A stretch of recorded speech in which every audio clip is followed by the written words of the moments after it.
independent journalism looks like. Smash that like for the MG Show. Subscribe now.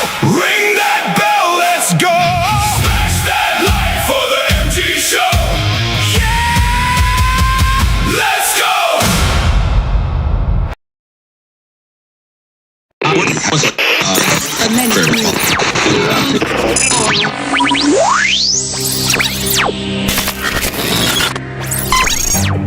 What you know you can't explain. But you feel it. You felt it your entire life. That there's something wrong.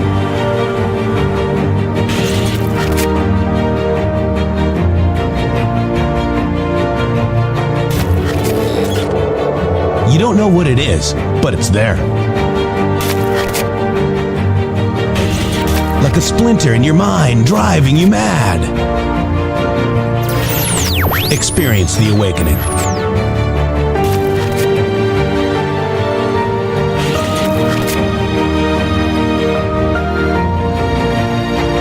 Brilliant anonymous researchers.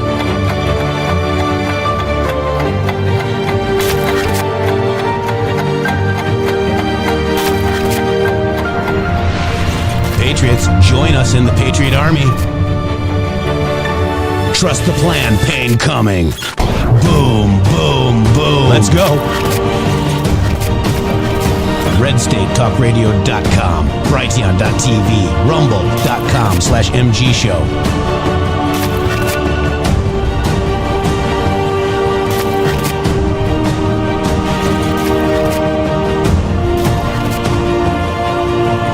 The end won't be for everyone.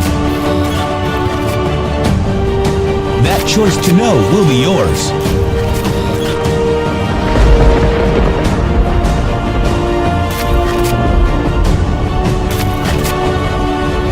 Where we go one, we go all. Fight, fight, fight, and fight we will. We fight every day right here on the MG Show. Oh boy. Welcome to the MG Show, where we are here every day, Monday through Friday, 12:05 p.m. Eastern Standard Time, and that's very early for Shady Groove. Shady, get on in here because we've got some amazing guests today. I don't know if you guys saw it, but it's got 43,000 and growing views on Rumble. It's the interview that John Nantz and Chris Hinkle did with the FBI Director Kash Patel, Shady. Yes, and thank you these guys so much. We're so excited to have them in here and to discuss a little bit more in depth about the interview and their time over there at the Bureau and being able to see from the inside some of the changes, some of the updates, and some of the way forward. I think that's what a lot of people are interested in, and very, very excited to have these guys here today. That's right. Real quick, guys, here, let's show you this, guys. I'm going to drop the link in chat. If you have not seen it, you're going to want to not miss it. Does that make sense, Shady? You're going to want to not miss it? I'm pretty sure you're not going to want to miss it. How's that? That's much better, yes. All right. FBI Director Kash Patel sits with our friends, John Nantz and Chris Hinkle, highlighting the historic FBI changes. It's got 525 likes. It's got 24 thumbs down from the Kyle Serafin and Flynn network. But we got a lot of thumbs up, okay, guys? And you're going to want to watch this video. It's got 43.9 thousand views and growing, okay? This interview was probably the best interview that I've seen as of late with FBI Director Kash Patel. And all people wanted to do was attack it. You're going to want to go to John Nantz's Substack to go get the story behind it as well. But we are going to save you some trouble because we got Shady, let me just, we're going to have two guys on the screen. We've been on Chris Hinkle's show. Mm-hmm. John Nantz has been on our show before. Mm-hmm. And Kash Patel was on our show. So remember we were showing the interview with these fine gentlemen, and I'm like, we've had all three of these guys on our show or been on their show and on our show. It's crazy, guys. So who'd have thought that we'd be friends with people that served our country so graciously and actually understood the corruption? With that, I want to welcome in Chris Hinkle and John Nantz. Welcome to the MG Show. Hey, guys. Welcome. Come on in. Let's get started. All right. Thanks for having us. Wow. It's amazing to have you, and it's an amazing time to be here because what we've been talking about, we were talking a little bit in the background about the future, and everybody has a different take on what's going on, and everybody seems to be trying to convince all of the people out there that there's this everlasting doom that's approaching, and we're going to have to all like stand our ground whenever it gets here. But I saw a little bit of something different whenever I watched that interview with you guys, and so I'm excited to talk about some of that stuff today. Yeah. So how about just let's start like, hey guys, we've been kind of in touch, talking with each other for a little while. We've been kind of assessing, who's who in the Twitter or the X verse, if you will, the X universe. And come to find out, a lot of the same people are going against you guys for wanting us to stop crime, for getting the traffickers out, and all this great stuff that Kash Patel and the FBI are doing. Why would somebody be so against that? Well, I think what we're seeing in large part is a counter-MAGA movement, right? And this is also supported and amplified by foreign adversaries. People really don't think enough about that, how foreign adversaries are engaging or are engaged in the information war sort of battle space. So X is part of that. All of social media is part of that. So you really have to ask yourself the question, if you have individuals that are attacking people like Kash Patel, right? I mean, the guy who wrote Government Gangsters. I mean, the guy who worked with Devin Nunes to uncover the Crossfire Hurricane investigation travesty.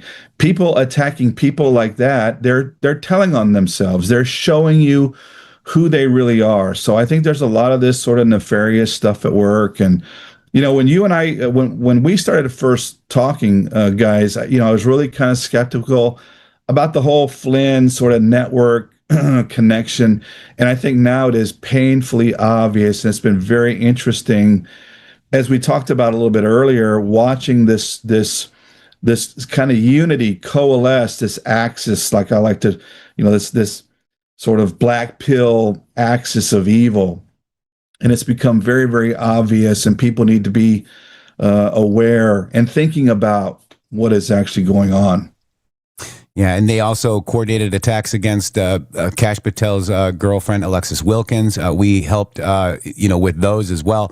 Are these just side attacks on President Trump's administration in your point of view, or is this something that because they're butthurt and they're not in the FBI, some of these people, what is your take on why people are being so negative and making up lies? For example, Alexis Wilkins is a great example. I think it's a mixture of a lot of the same thing. I think you've got a couple of people that, and we've talked about some of these nefarious characters. I don't like mentioning their names. John can. I just don't try to give them any even a modicum of respect.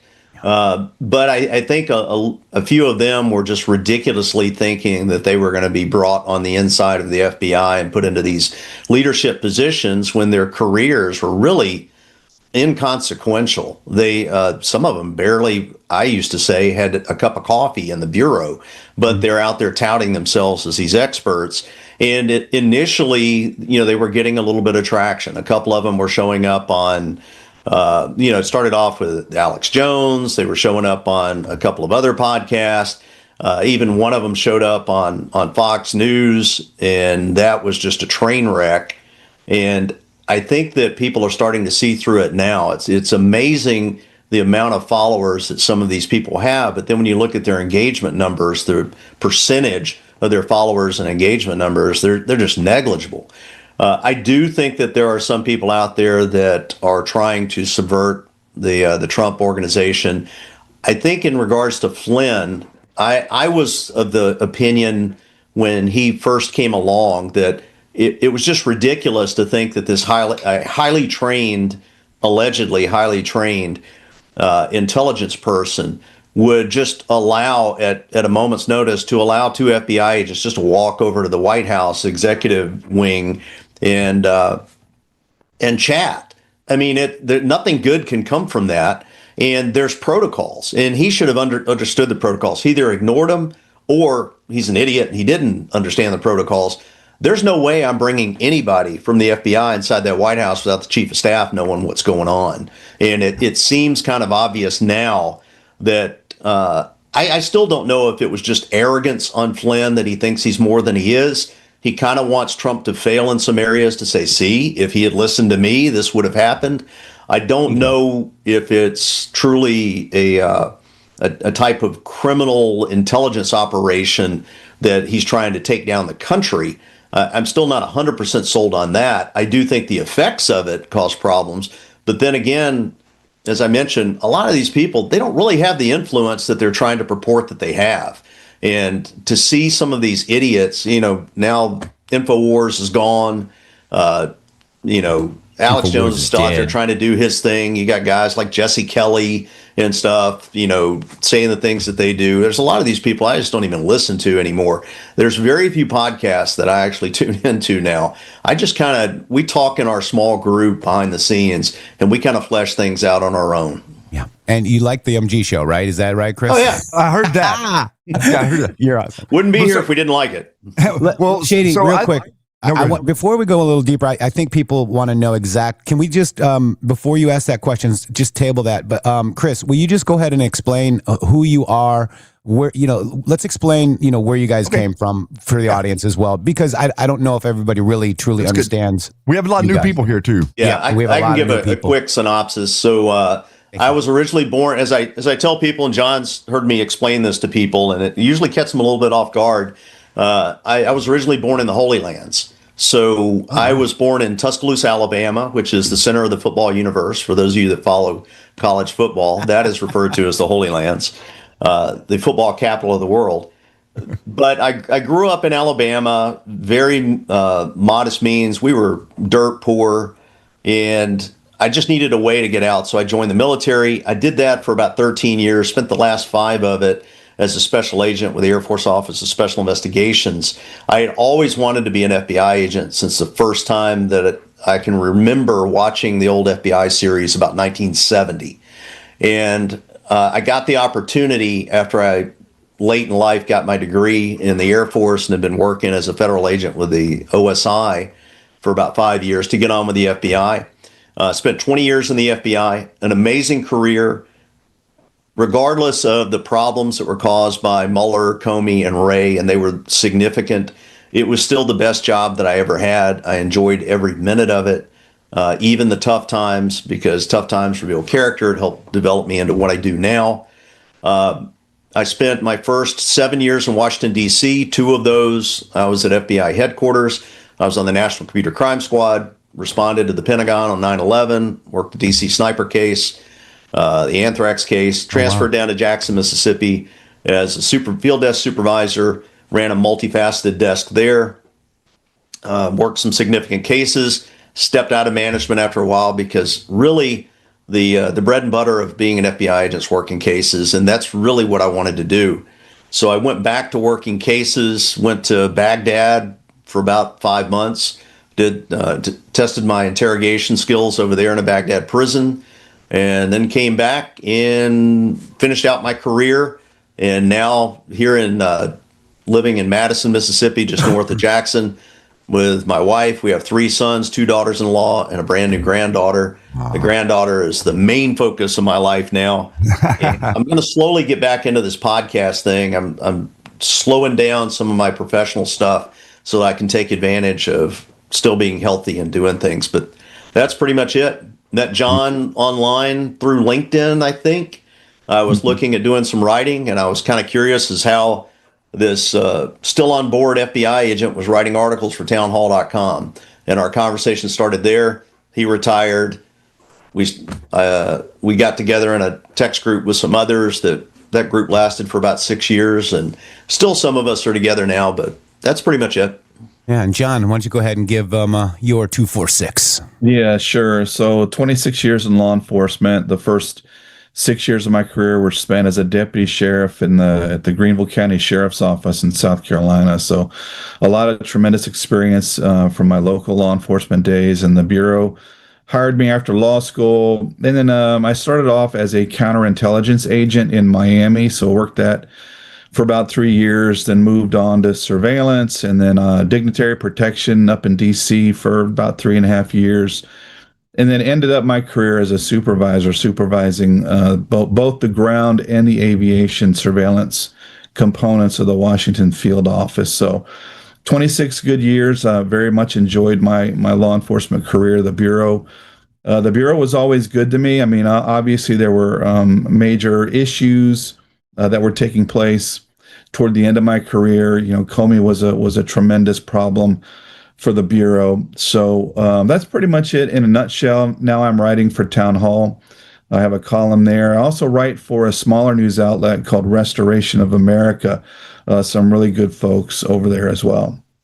I don't think a lot of people understand this, but I think people that follow this show understand that 99% of the people in the FBI are good.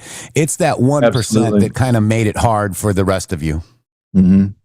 Yeah, that's absolutely correct. All the problems, really, you can boil down to leadership. And Comey, I think, was a watershed sort of director for the FBI. And I remember sitting there watching the news conference where Comey was basically going through this laundry list of felonious acts that Hillary Clinton had committed with regard to having a server in the basement of her home where she stored classified information, top secret information. And I thought, wow, we're going to do something significant. We're going to go after this individual and see some real justice done. And then he just turns the whole thing on a dime and says, well, no reasonable prosecutor would engage with this case. And it was a stunning moment, and I think signaled the real period of weaponization and politicization at the FBI. And I know, as somebody being out in the field at the time, it was shocking, and the people that I worked with had the same response, to that moment. So, like you say, the vast majority of the men and women of the FBI are very serious about discharging their oaths dutifully and faithfully. And it is just a small minority. I wanted to go back just a minute when you were talking, since you brought up Alexis, and Yes. the kind of the latest stuff with the lawsuit, I find to be particularly amusing.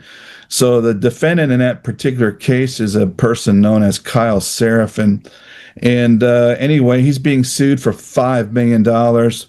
So his motion to dismiss recently was dismissed, meaning the judge found that there was actual malice with regard to his activity. So that's kind of a tough component of defamation to prove, and the judge has already found that. So he is no longer he no longer has representation. I interpret that to mean his attorneys kicked him to the curb. Yeah.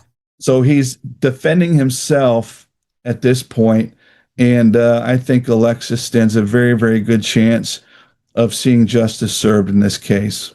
I mean, what they have done and said about her is absolutely despicable. Yeah, and, it's appalling.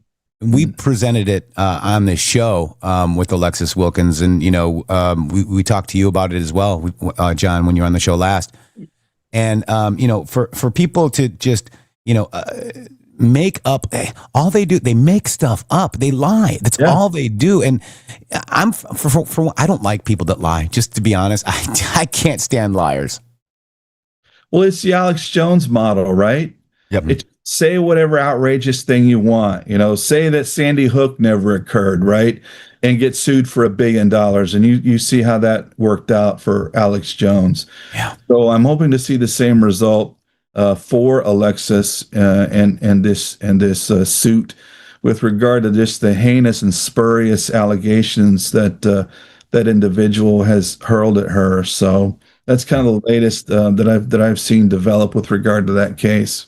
I'm Team Alexis. Let's go, Shady. Yeah, well, yeah, exactly. And all the different stuff. I mean, we saw this stuff happening in real time, and it's very interesting how it sort of meshes with the operation. It's an operation. They ran this type of campaign against us whenever we decided that we were going to explain how some of this integrated stuff with General Kellogg regarding Flynn that you were talking about with the attorneys earlier.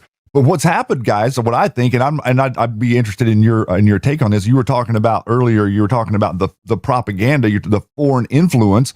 So what I'm seeing is that all of these people that have now garnered this huge amount of newfound fame, whatever, the Tucker Carlsons of the world, Candace Owens, look at what they're Look at what they're selling you. They're selling you a fake bill of goods. Tucker's on there telling you that Hunter's laptop's not real and going along with the idea that he didn't give it to you. Candace Owens is lying like about everything to do with the Charlie Kirk case, trying to like smudge and smear and distort or create a filter for people to look through to see that. And then we even go back into the Baker stuff that we were mocking earlier in the year about the gate analysis and this Capitol police officer that Ivan Ranklin, who's part of the Flynn network, and all of these people were targeting. I got DMs from this guy going back to like November, sending me trying to like pinpoint this person and say that the FBI prosecuting the person that was, that they found the receipts where he bought the stuff that he put the materials together with in the Home Depot. They have this rock solid case that looks like rock solid to us. We're not experts. We're just looking at what it seems like. So to us, what we saw was an FBI that was very, very dysfunctional a number of years ago. Mm-hmm. It looks like it's functioning now, and the people that are attacking it with the same type of fervor that they attacked the old FBI with. That's what makes it look like a unit. That's what makes it look like a model, not a truth seeking network. Mm-hmm. Well, I think as far as with some of these individuals, and we had discussed grifters, I do think several of them are trying to present themselves as something that they're not. That there's some type of influence campaign, and I know John mentioned that guy where he would try to, something would happen in the FBI where Kash had come in and was evaluating a lot of the senior leadership in the FBI to determine were they still following the same philosophies of the past director, either Wray or Comey, or even going back to Mueller. And I think that they were trying to present that they were responsible for some of the things that Kash was doing. Oh, yeah, I'm still in comms with him. I'm still sending this message. I don't think that's the case at all. Kash has got decisions that he makes. He's got decisions that DOJ is making that he has to carry out, and ultimately you have decisions that are made at the White House that are carried out. And that is some of the topics of conversation that we had on and off camera, mostly off camera, about the way things work. And I think a lot of people are under a false impression about the FBI. They get so mad that the FBI is not doing this or that, and they don't understand the FBI is just a component of DOJ that's part of the executive branch. That's right. And I had this conversation with a fellow retired agent who I really respect, and she and I were discussing it, and I said, you do understand the White House, the president sets the policy and the focus of what's going to happen at DOJ and FBI. It's not where the director can come in and 100% say this is the direction we're going. He's going to go in the direction that the administration tells him to go. Some of that, and I think it's a little different this time with because we didn't see it with the past directors. Maybe from what I understand during Free. Now I came in closer to the end of Free's tenure, the last 2 or 3 years, but I think that this White House is looking at who are the people in the executive positions that were making decisions that were not just detrimental to Trump, but were detrimental to the rule of law. And those are the actions that are being taken. And we did talk about that during the interview. I thought Kash explained it pretty well, that this is not a retribution, revenge campaign by the White House to go after individuals. This is to actually hold people accountable for things that they did that are antithetical to our constitutional republic. And I honestly believe that people all the way from Comey to Wray to other people that were in leadership positions inside the FBI, to the people outside the FBI that we hear about in the news, Fauci, the others, that those individuals did some damage to the country. And the only way for the people to get confidence back in their government is that they see accountability. Now, I think that accountability during the Biden administration swung so hard to the right because it was specifically focused on Donald Trump, that people started to wake up and say, wait a minute, this is not right. And if people are going to do this, they need to be held accountable. Then that is one thing that I'll give Kash credit for. I think they're handling this well. I think that DOJ is handling it well at how they're meticulously going through what happened in the past and trying to bring some accountability. That's the only way that the public's going to trust these institutions again, is there has to be some accountability. And they need to understand the FBI doesn't prosecute anything. They investigate. Right. That is a DOJ and a White House decision on which direction they're going to go, who's going to get tried and who's not. It's similar to Pete Hegseth as the Secretary of War. He doesn't make the decisions there without the guidance and direction of what the White House says. And that's why so often you see, and Kash brought this up a lot of times, he rarely mentions I did this or I did that. He says we, or he gives credit to Donald Trump and his vision of how we're going to try to get things back on track.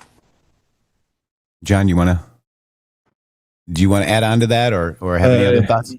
Yeah, sure. To Chris's point, a lot of good points there, but to the transparency issue, and Patel is really forward-leaning with regard to trying to be transparent, to give the American people a sense of assurance and confidence that their FBI is doing what it should be doing.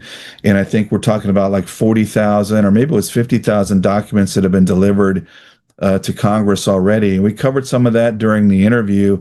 And the other aspect of it is the really very aggressive sort of social media presence. And I know a lot of the older guys, the old school guys, really were kind of not real happy about that in the beginning.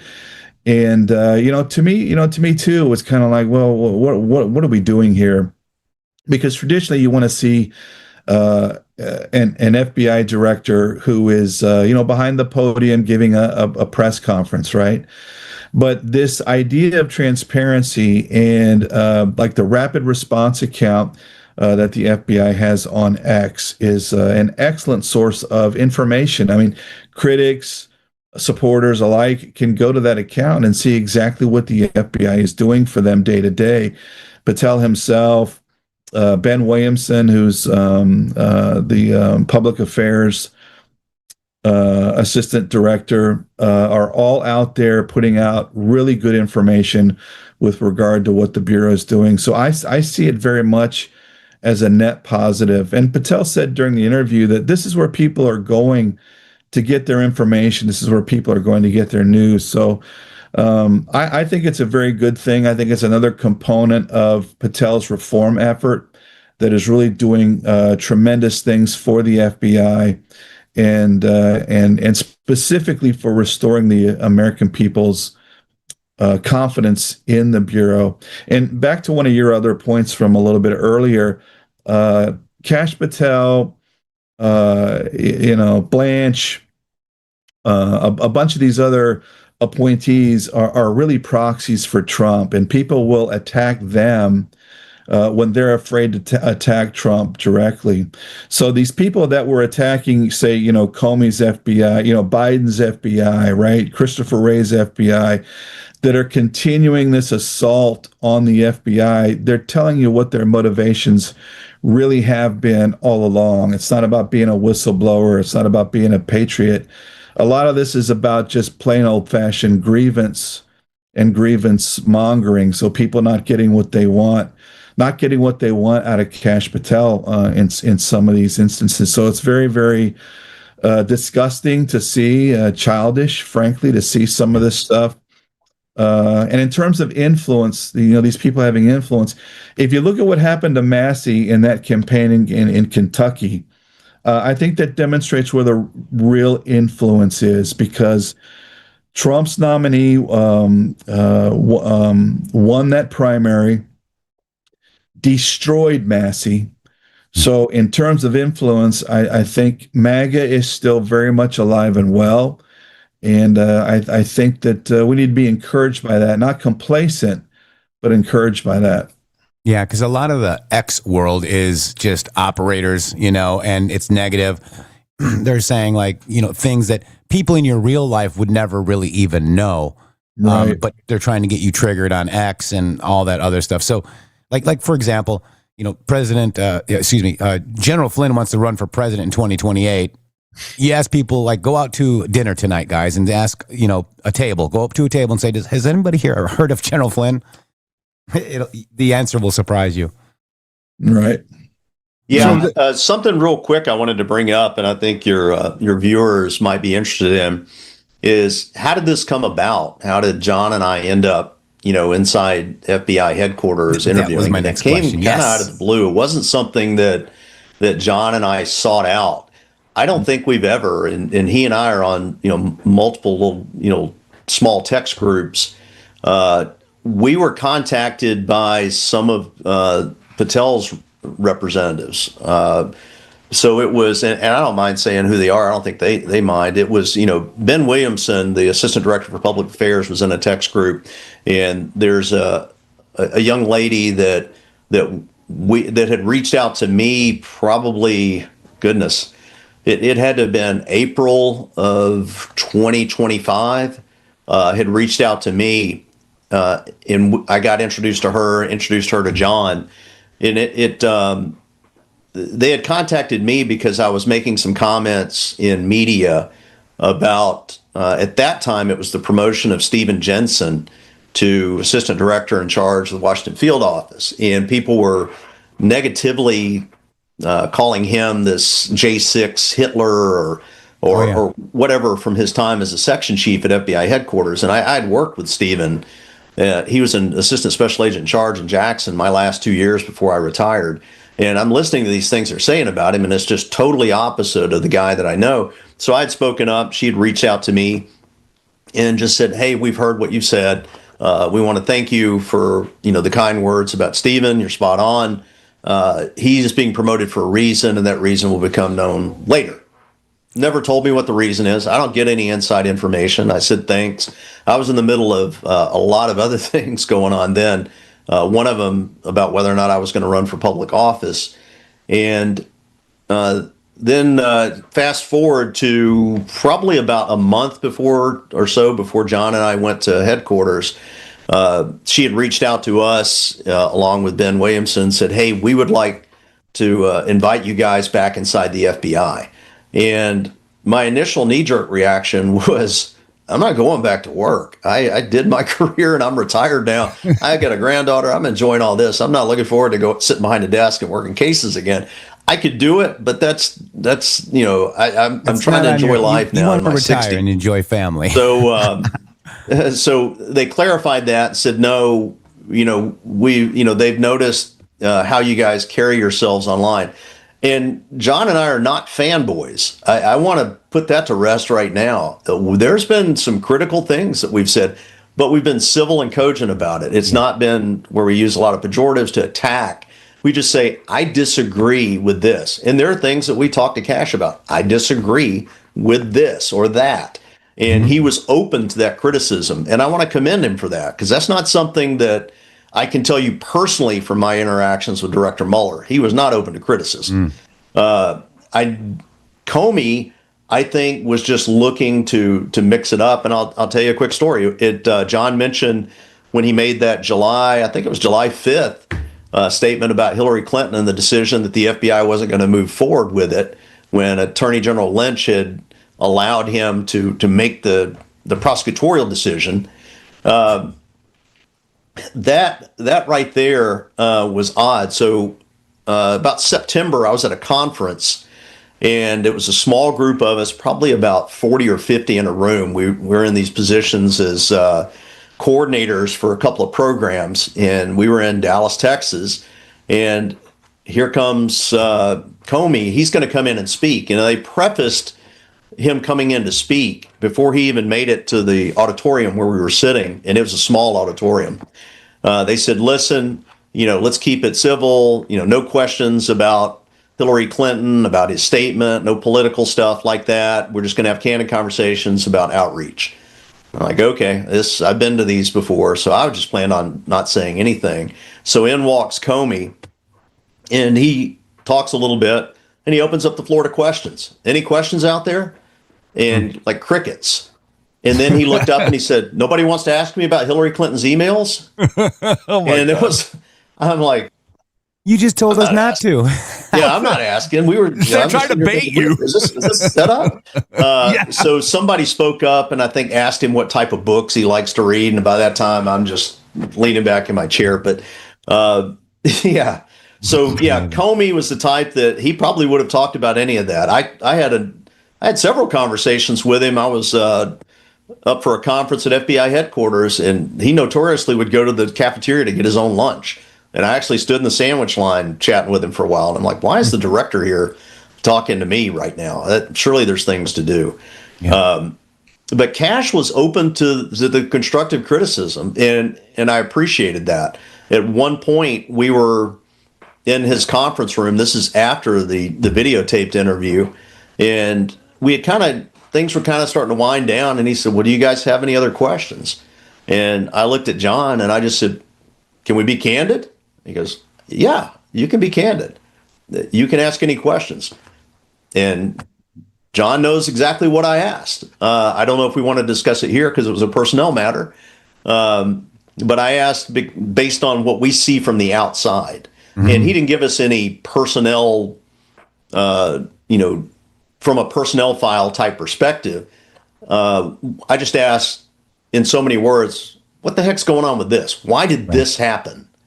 And without hesitation, he said, that decision was out of my hands. That was made from up above, DOJ and FBI headquarters. And there was at least one person in the Senate involved. And I said, okay. Now, we didn't get into details about how those conversations went down, but it answered the question about this wasn't a decision that he made, probably wouldn't have made that decision, but you still work for the executive branch. And if the executive branch says this is the direction we're going, that's the direction you're going.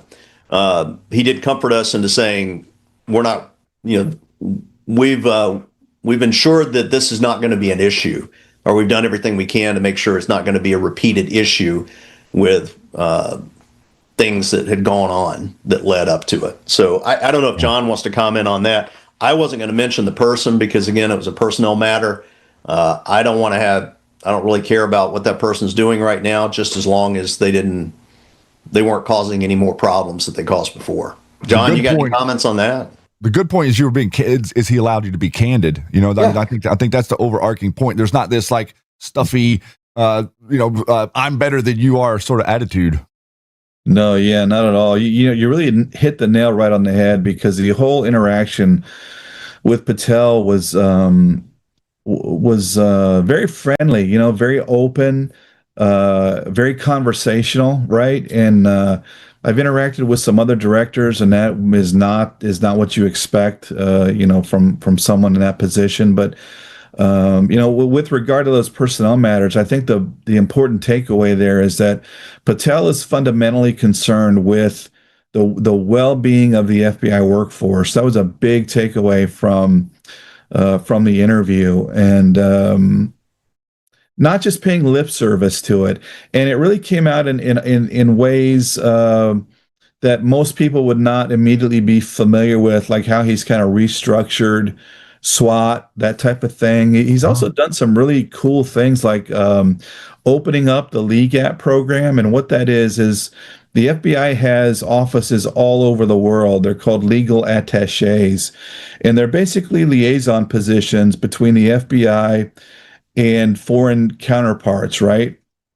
That typically has been very political, so to speak, and Kash Patel has opened that opportunity up to pretty much every agent that qualifies for those positions. So that's another aspect of what Patel is doing in terms of putting the workforce first. Yeah. That I thought was extremely, extremely positive. And the stuff that great for the morale too. 100%. Well, and recruiting as well. Like recruiting numbers are absolutely through the roof. And I think that goes to Chris's point, that particular individual that he's referring to. All these things are done with the health of the Bureau in mind. So I was really, really impressed with that, especially kind of those off-camera discussions as well that Chris is alluding to. That's amazing. Yeah, and if you want to kind of get into the Director Strategic Information Center, there's some stuff that little people on X are sniping about, and they're doing that because they have no idea what reforms have actually taken place to turn the old system into the new DISC, or Director Strategic Information Center. I mean, it's light years ahead of where the old SIOC system used to be.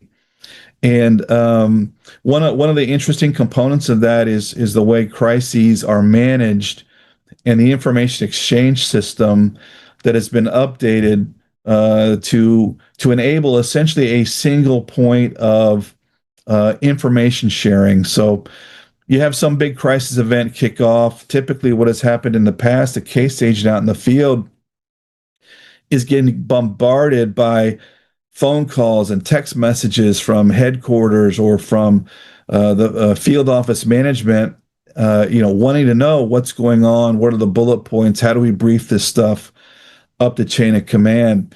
Well, Patel and the individual who has been most responsible for the upgrading of these systems has developed a system that is far more than just an upgrade to the email system.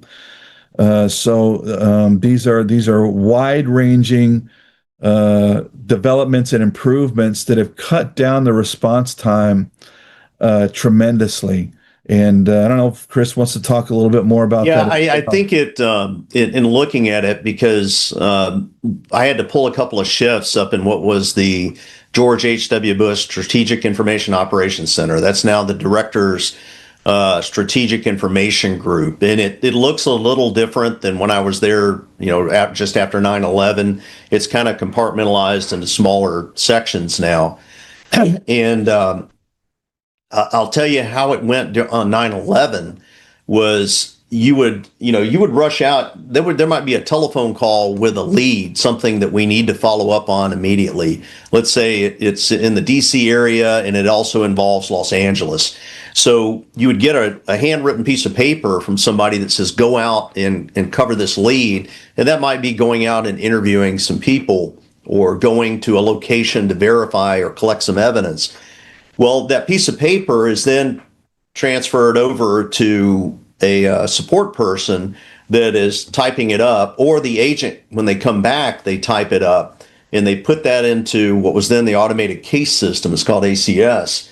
And then that would generate an electronic copy in the file, and then there would be investigative leads from that. Well, that initial lead that was on a handwritten piece of paper, they developed something called Rapid Start, which was kind of like a piece of paper. And because we wanted to act on it so fast, they would write this up on this Rapid Start form. If we had things to do in Los Angeles, it was faxed to Los Angeles. They grab it and some agents go out and start working it. Well, then it goes into the ACS system that generates an identical lead electronically that goes to the Los Angeles office. They don't know, you may or may not recall the fax piece of paper that you got. Now you got more agents going out and doing the exact same thing. And then eventually that physical piece of paper from the electronic case file gets mailed to the office, and now another piece of paper comes in. And the way that played out in the Washington, D.C. area, after a couple of weeks after 9/11, if we were out doing interviews, there were times we would go knock on a door and there'd be like 11 business cards from agents that had already been there doing the exact same thing. Now, the work got done and people didn't complain about it. And we did talk about the difference in that tempo that we were carrying on 9/11 and whether or not agents today or recently when John and I were retired could have carried it out. But they've streamlined that system because not just on major events where you're a case agent, you're getting bombarded by people asking you for updates and information constantly, and you're having to stop and deal with it. And they're like, why aren't you moving forward on the case? Well, it's because I'm talking to 9 different people and I don't have time to do it. This streamlined it into one area. And it's not just text or emails or anything like that. It's a focus of information, the necessary information that headquarters needs, the field needs, the components need and it's all in one spot. And that's something that's different now that they have set up. And we could see it in the background running in real time with things that were going on. The way that they compartmentalize things for security purposes. There was an entire room that was dedicated just to the FIFA World Cup, and individuals sitting in there and managing the information. So it's a way of taking that burden off of the case agent that's out there working it. Because I don't care how small or big the case is, the case agent is the key point in that. Even on the Pent bomb is what we called it. PNTTBOMB was the investigation title for 9/11. You still had a case agent that was assigned to it. Multiple people working it. But more often than not, if people were looking for who is the repository or knowledge of everything going on in the case, it's the case agent. And you've got people constantly going after that case agent to get updates. This lessened that the need to do that. So kind of explaining that. Yeah. John did talk about SWAT there and the upgrade. I think it is a good thing that Kash is doing and putting SWAT team leader full-time position in the larger field offices. We did talk at one point about how difficult that is to manage those resources in a small office. Yeah. And initially it came across, but John and I talked about it, and it was in the context of the conversation. I mentioned, that I had supervised the SWAT team. I didn't supervise the SWAT team. I had about 10 agents on my squad when I first got there. 8 of them were on the SWAT team in a small office. And there was only about 12 total agents, I think, at that time on the SWAT team. So a huge compliment. What we were talking about in the context of that was trying to manage resources, because you have priorities that are set by the administration, priorities that are set by DOJ, priorities are set by headquarters, and then you've got your division priorities. And as a field desk supervisor, you're going to have programs that you have to manage those priorities. Well, you're also competing with something like SWAT, firearms instructor, other positions in the FBI that are necessary. And listen, I got to tell you, I wasn't a SWAT guy, but I appreciated having tactically trained guys on the squad, especially with the programs I had, violent crime, gangs, drugs, things like that. But at the end of the day, you start off, the rule of thumb was SWAT training, 25% of the time you could spend on that. Right. Well, you've got SWAT training, then you've got call outs, and then you've got most of those guys, they're really good shots with guns, they're firearms instructors. So trying to manage those resources, those necessary resources, with also meeting the priorities of the investigative programs is very difficult. And that often causes problems where you're trying to meet certain collection requirements, is what we would call it, things that you're supposed to be doing, because the primary function of an agent is an investigator.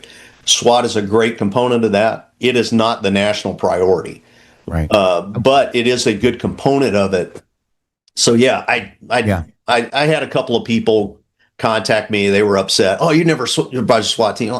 Listen, dude, this is a whole day of conversation that we had. That was a very small 1.5-minute conversation, and it was in the context of managing the resources. So let's take. I wanted to clear that up. Yeah, no problem. Let's take a couple of these clips as well, and then we'll talk about them as well. But I do want to, if you're watching today, hello from the MG Show. Jeff and Shady say hello. We have our good friends here, Chris Hinkle and John Nantz. Thank you so much. And it's amazing that we have an FBI director that wrote this book, guys. I mean, I don't know if people really realize how amazing this book is. If you haven't read it, go get it. And we've had Kash on, and I love that he wrote this really nice, that he loves the MG Show. So, and I want to thank Kash and the FBI, Kash's leadership, along with, President Trump's direction. 78 Super Bowls for FIFA, guys, is what the FBI protected and was very, very successful. I think that in and of itself is a huge accomplishment. Oh, yeah, 100% agree. No question about it. Yeah. Yeah. Wow. All right. So let's do this. Let's watch one of these clips here, and then let's talk about it. How about that? All right. Sure. Oh, real quick. Lisa Blair says, such a great interview, guys. Thank you guys for coming on today to speak to us directly. I'll be sharing with my friends and family. Sherry Ward says, this is a great conversation. And Tracing Justice says, great conversation as well. Thank you guys so much. Let's check out this first clip. If all these changes are political, as you say, and personal, as you say, then how is it that the FBI has never been this successful? But when you made that statement after your confirmation about, you don't care what people say about you, you're there to defend the reputation and the work of the agents out on the street. When you made that comment, that really solidified to me that this is a guy that I can get behind. This is a guy I can support, because so many at the time, were clamoring for defund the FBI, abolish the FBI, all this nonsense, right? I mean, America needs the FBI. America needs an FBI being led appropriately, and in my opinion, led appropriately by you. And then they'll get the FBI that they deserve. The FBI went through a severe erosion of public trust because of the weaponization of the past actors, because of the politicization. Us going after those folks who they themselves failed to uphold the law and their oaths is how we are restoring public trust in it. And one that we are and will succeed on is exposing those that worked in government, that they themselves generated the biggest politically charged, baseless operations in FBI history. And when we hold those people accountable, then we'll have completed, I think, the mission. Oh, that's one of my favorite clips, guys. Well done. So when we see stuff like that, okay, I just want you guys to kind of see it from our angle a little bit and to understand what we're seeing from out here.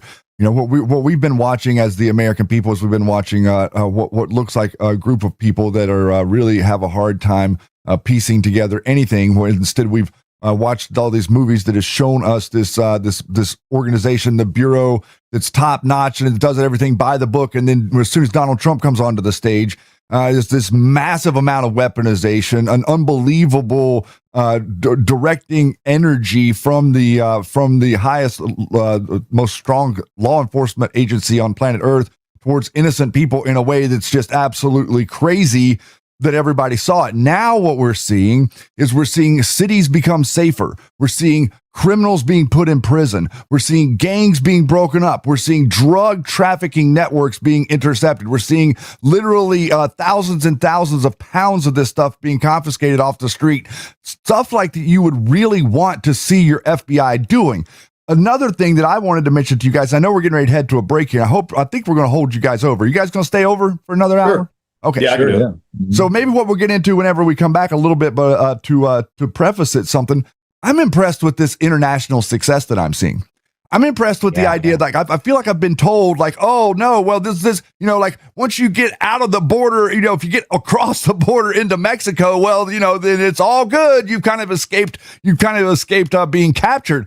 That seems to have changed dramatically, considering the statistics that I'm seeing, the numbers coming out of that Kash Patel is talking about, the foreign, whether it be scam artists on the internet, whether it be drug trafficking people, whether it be child trafficking people. It really looks to us like there is a lot of energy being put into bringing international perpetrators, whether they be Americans or not, but they've committed crime here, back here to be held for justice.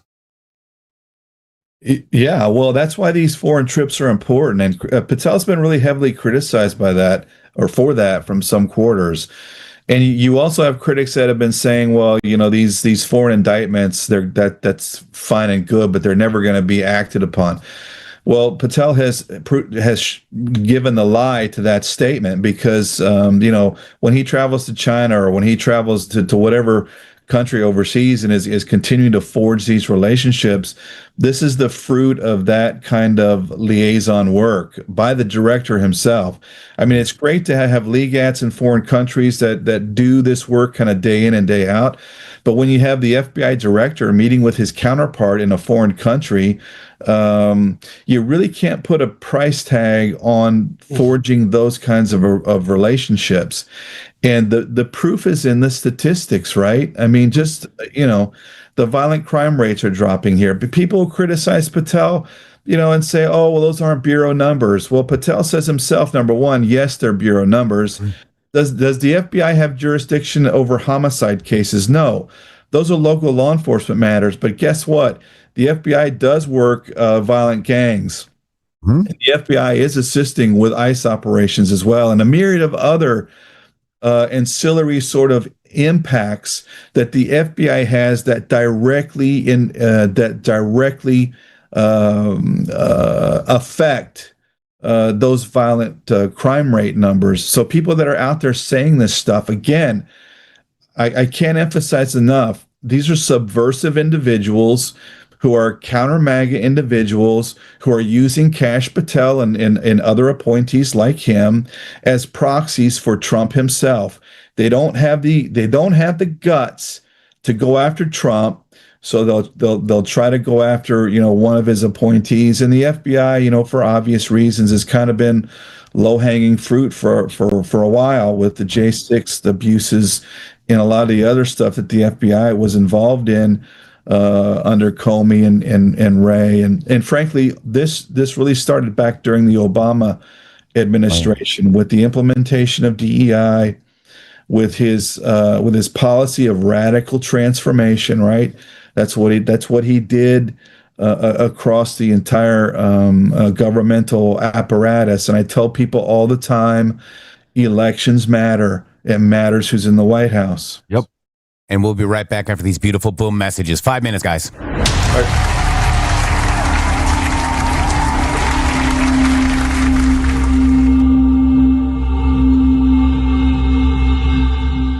Hello to all of you beautiful patriots out there. First of all, let me just thank you all for supporting this show. We wouldn't be here without you. But I have a huge announcement regarding donations. It has come to our attention that using the Rumble app is taking an additional 30% of your donation to the show. Let me explain. According to our TOS, Rumble takes 20% of all donations made through the web browser. And that's a 20%. It's a good deal if you consider other platforms like YouTube and such. There is a hidden cost that we just found out. For example, we received the generous $500 donation from Spill Tea, and thank you so much for that, from the Rumble app on Apple.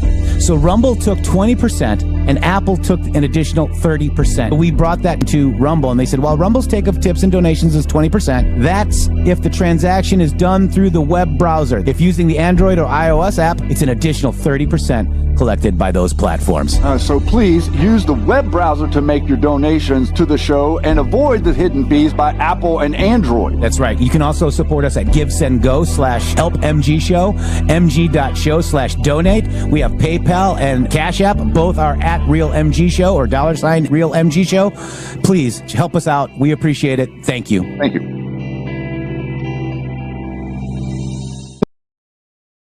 Hello, it's Jeffrey Peterson and Shannon Townsend with the MG Show. We are under relentless attack by the mainstream media. They've got our PayPal, our Patreon, our YouTube, our everything, you name it. We are under attack. We need your help. Our request is for you to get involved and support independent patriot journalism here in this critical battle that we are in for America. Please jump on over and support us right here on Give, Send, Go. MyPillow's second annual mega sale is finally here. Get our patented premium MyPillows that adjust to your exact individual needs to give you the best sleep of your life. When I got MyPillow, I'm asleep almost immediately. I stay asleep at night and I wake up more well-rested in the morning. Now for the lowest price ever. Kings, $19.98. Queens, only $18.98. And Giza Dream bed sheets, the best sheets in history, for as low as $29.98. Lux Pure 6-piece towel sets, towels that actually dry you. What a concept. Now only $39.98. And our made in the USA mattresses and mattress toppers as low as $99.98. So go to mypillow.com or call the number on your screen. Use your promo code to take advantage of our second annual mega sale. But that's not all. Order right now and we'll ship your order absolutely free. The MG Show, where psyops go to die.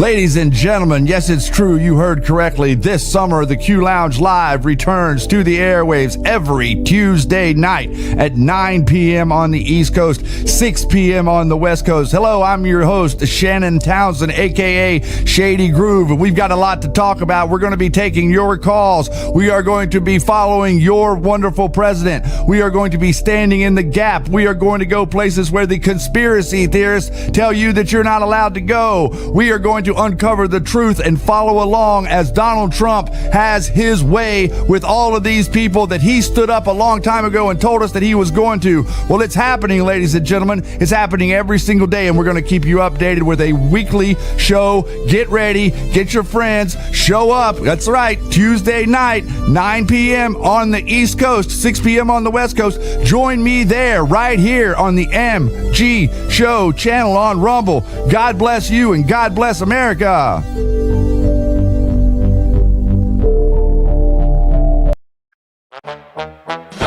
Ladies and gentlemen, from the heart of the Republic, the MG Show presents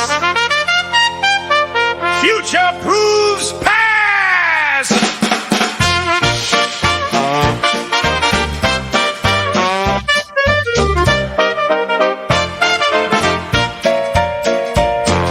Back in the days when the drops first fell,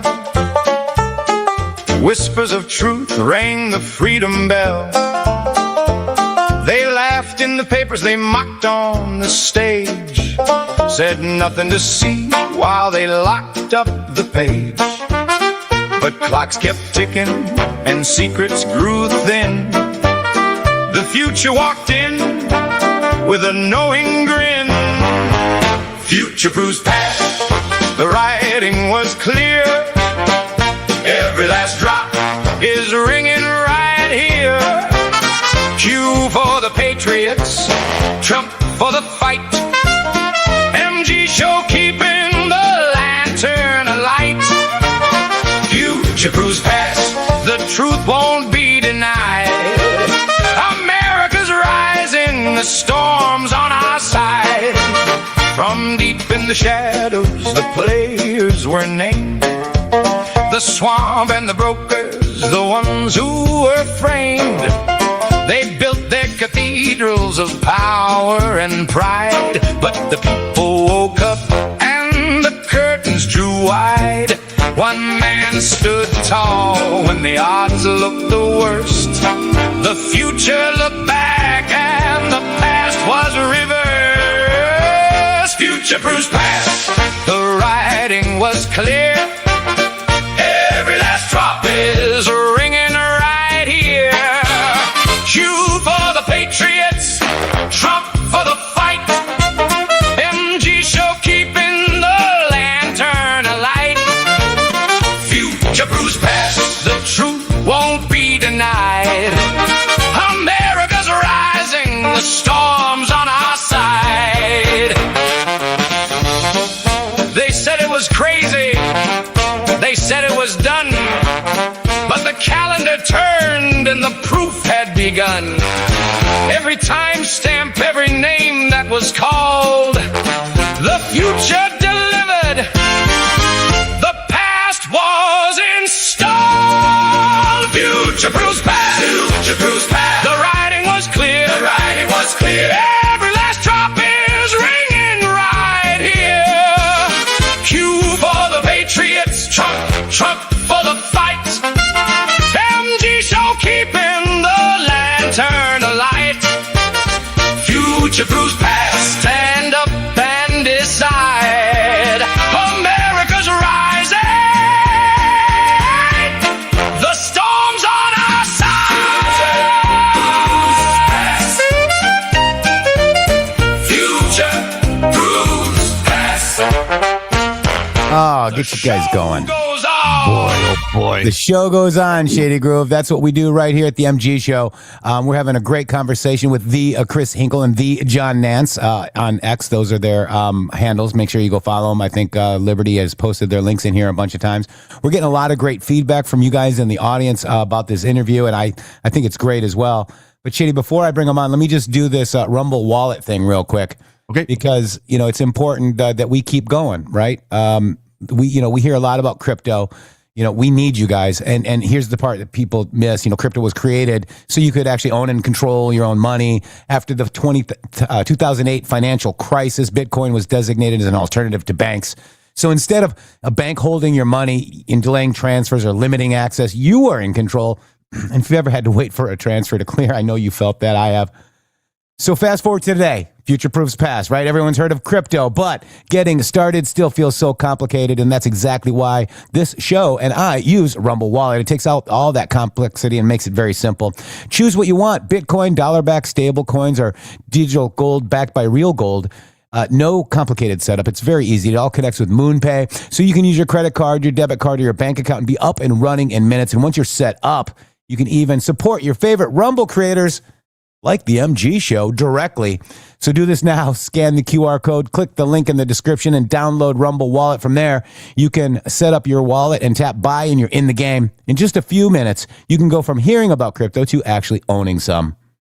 Thank you so much, man, for that. And again, thanks to our guests. Thank you guys so much for being here. The conversation, very engaging that you had with Kash Patel, literally kind of just like hanging on every word, because just to give you, the two of you, a little bit of understanding what we saw. We were paying attention to Kash Patel whenever he was working for Devin Nunes, and whenever the whole thing happened with Adam Schiff, and Adam Schiff like put forward this old crazy memo that was completely inverted and had absolutely no basis in fact whatsoever. Then Kash Patel, we saw, was working with Devin Nunes, and he was like a hound dog out there. I mean, it was amazing the amount of information this guy was producing from being able to, he was like filing FOIA requests. He was doing all these different things, like juggling 1,000 things at one time, literally. And we saw it kind of happening in real time.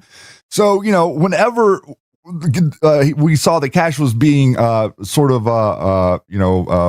considered for the position of the FBI, what we witnessed was a huge group of these operators were coming out there, and they were like, it was almost like they were trying to smear him and make him not presentable for the position of the FBI, even to the point where, I was skeptical, and you've probably seen where a number of posts that I made, I'm not going to hide it. I made a couple of posts being skeptical of the idea that Kash being the director, or maybe that Kash was even somehow maybe on a puppet string from the Flynn crew or something like that.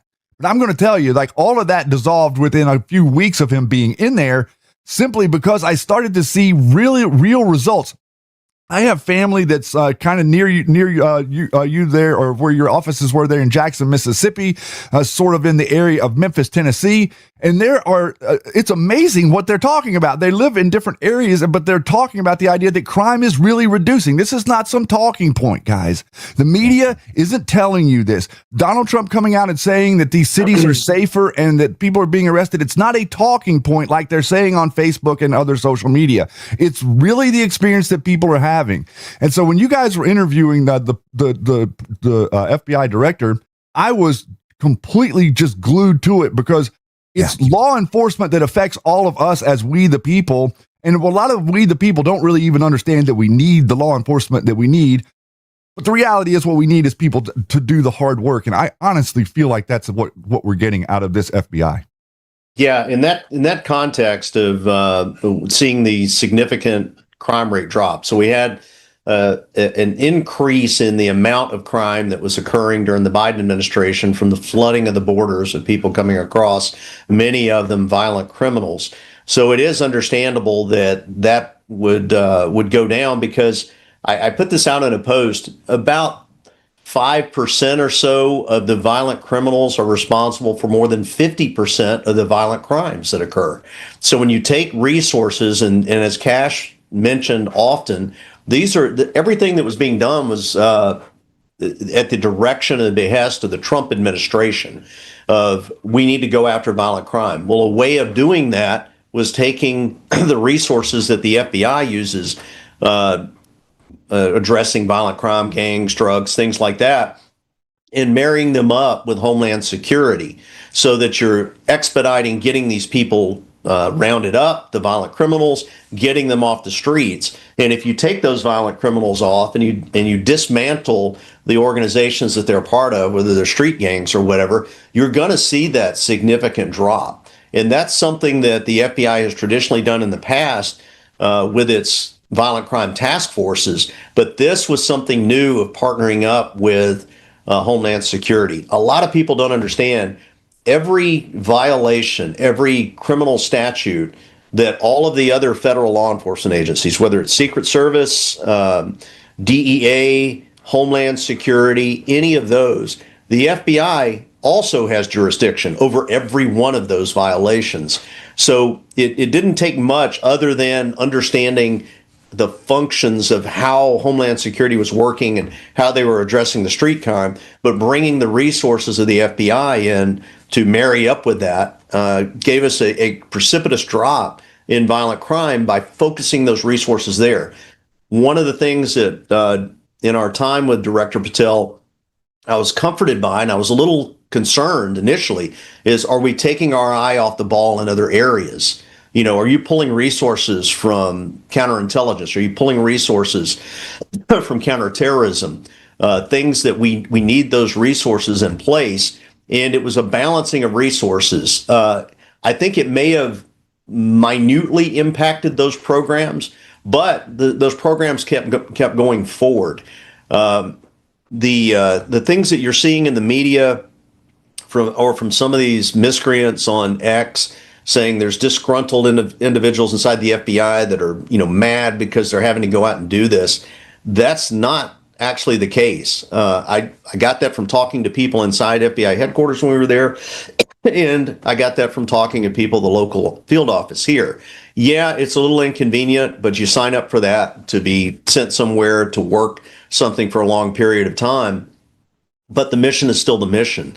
And seeing that precipitous drop in violent crime, that is a White House initiative that Kash Patel and the FBI were able to put together and work toward with Homeland Security. So that's why you saw that huge drop that was there. Real quick, a lot of the public's view deals with unfamiliarity in the way that the FBI functions and works and stuff.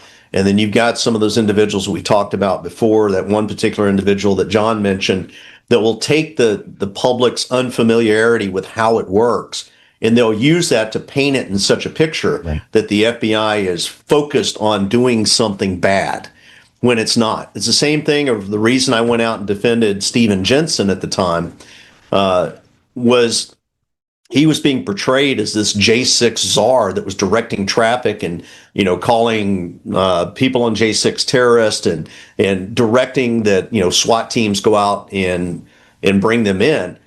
A friend of ours, Kim George, and I were in a Spaces on X with a bunch of people, and there were a lot of J6 people in there that were really mad when Kim and I started speaking. But we were able to explain a guy like Stephen Jensen was a section chief at headquarters, and he just doesn't have that power. The only thing he is a conduit of information that's being put out to the field.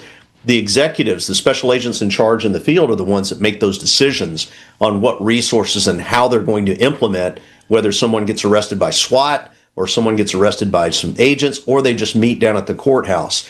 Stephen Jensen wasn't making those determinations, and we took the time to explain how that works. I even used an example. I said, as a field desk supervisor, as a GS-14, if a section chief, who's a senior executive person, called me to try to say, get your agents to go out there on your violent crime squad and go out and forcibly arrest this person and remove him from the home, I'm not taking that direction from that section chief. I would politely say, okay, thanks for the info. I would go down the hall and talk to the assistant special agent in charge and the special agent in charge. Hey, I got some knucklehead section chief calling to tell me to go do this. And then they would handle that. So those decisions were made by executives out in the field. It wasn't necessarily a section chief like Stephen Jensen out there. And we can talk about this in a moment if you want to, and I know John will have some things to bring up, some things we still disagree with in what Kash is doing in some of the things in the FBI. Like I said, we're not fanboys. And we were able to be candid with him. And I appreciate him bringing 2 retired agents in to just talk about the way that we see things from the outside, confirm or corroborate or discount our concerns, and then have a very candid conversation about it. And we were able to do that. And he has assured us that these conversations will be ongoing, that we will still have, any access that we need. He actually used the words, if you guys are going to go out in media, if you're going to go on television, if you're going on radio, or you write something and you need information, contact us. We'll do our best to get you that information, good or bad. That's if it's great. something that says, yep, we messed up, we're going to get you that information because we trust that you guys are going to put it in the correct light of the way it actually is without trying to spin misinformation and unfamiliarity for grift, which is what a lot of these people, the Alex Joneses and others out there, are doing. Amen to that.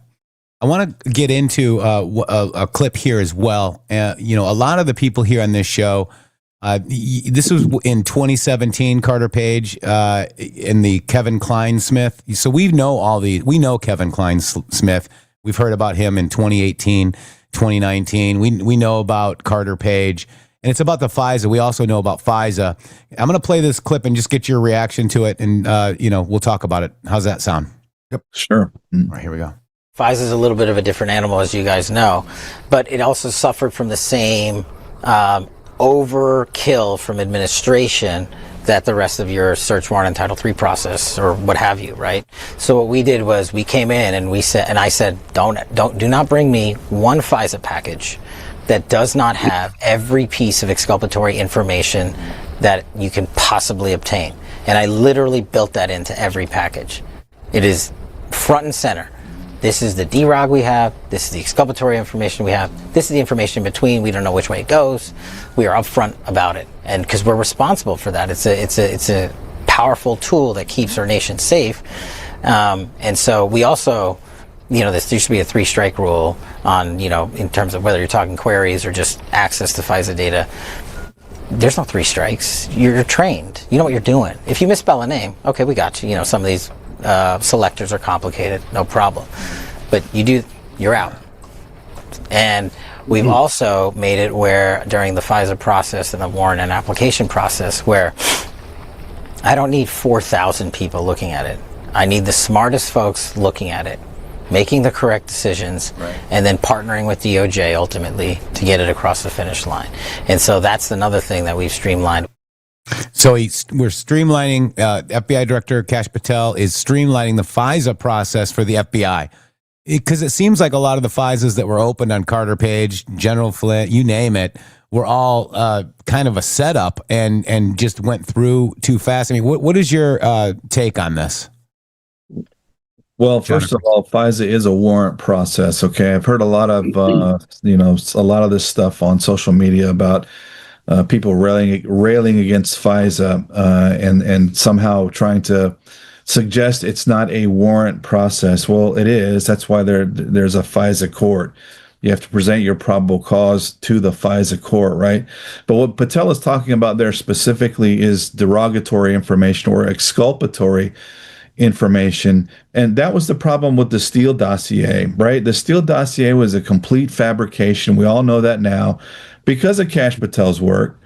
And there was no exculpatory information or derogatory information included to the FISA court for obvious reasons, because if they had passed, or rather if they had included that information in the FISA package, which I wrote FISA packages when I was a counterintelligence agent, if they had included that information in there, the FISA court would have dismissed it out of hand because the provenance of that document was essentially the Hillary Clinton campaign. So Patel is trying to make sure that type of thing doesn't ever happen again, and that's what he's talking about with exculpatory information and making sure that every piece of that is included in the FISA package.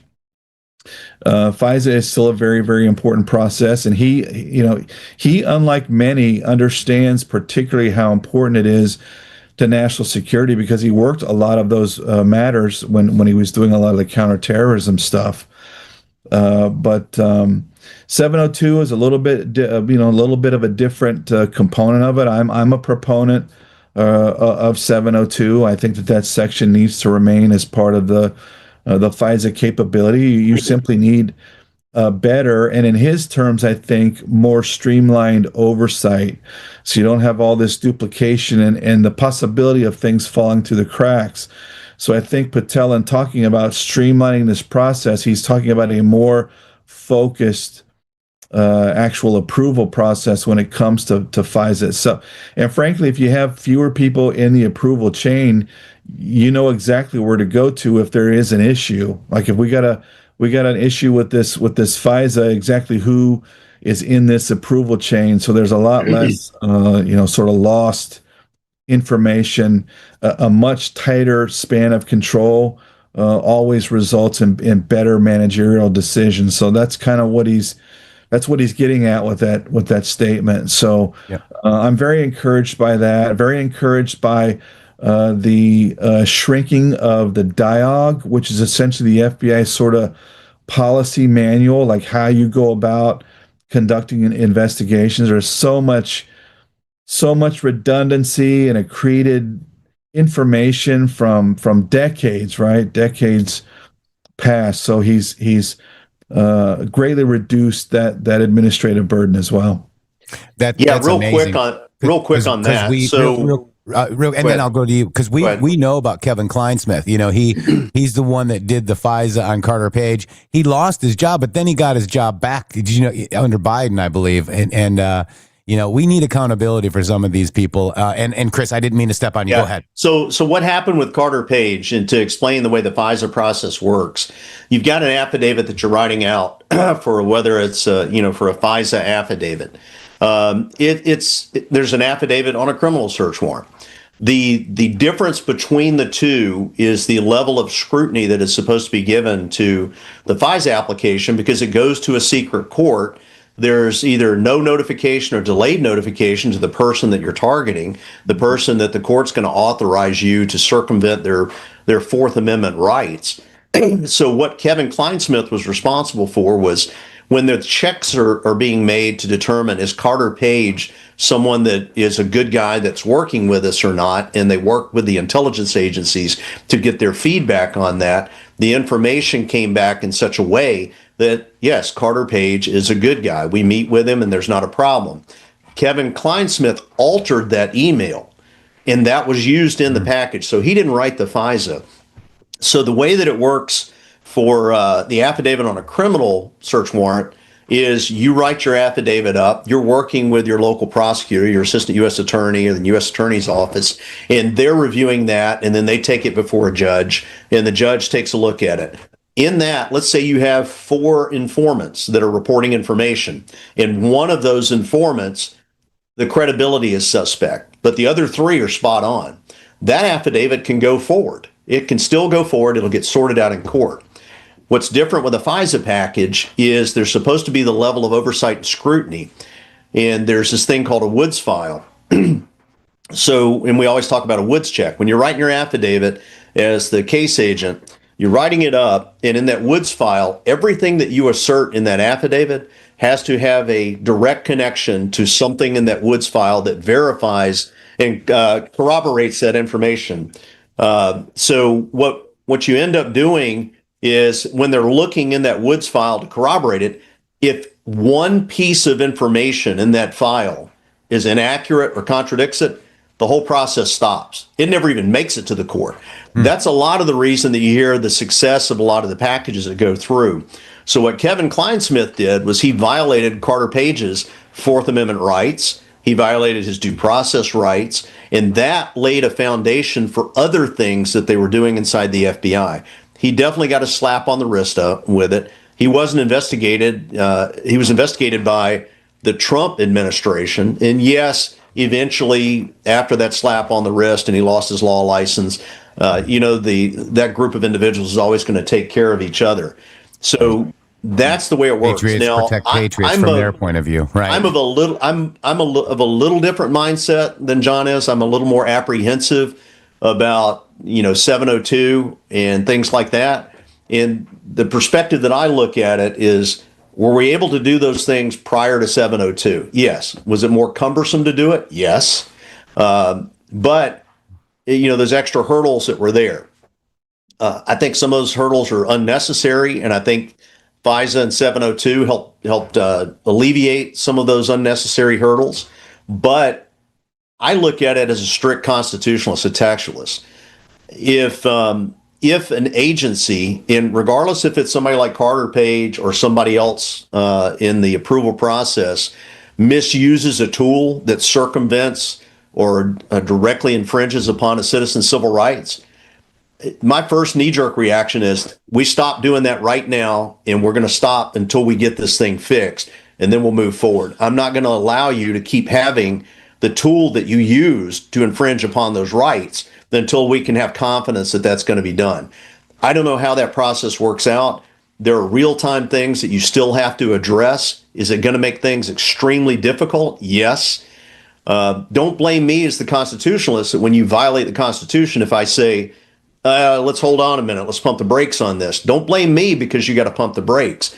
Blame the guys like Kevin Kleinsmith that caused the problems that made us distrust the use of your use of that tool. So I think there's going to have to be some more discussion on that. So that's kind of the way that works. And I think that goes into that unfamiliarity where people don't understand how that process works. Another thing, and I hope you guys get a chance to bring it up, and this is something that the impression I got from meeting with Kash was, okay, I'm going to give him the benefit of the doubt. Is he going to be the way I see him testifying before Congress, getting into tussles with these senators and congressmen? Is he somebody that's just hard charging and pushing and, has been let off the leash by Donald Trump to go out and just attack things? Or is it something that he's looking at from the inside and saying, okay, this is the way we need to do it?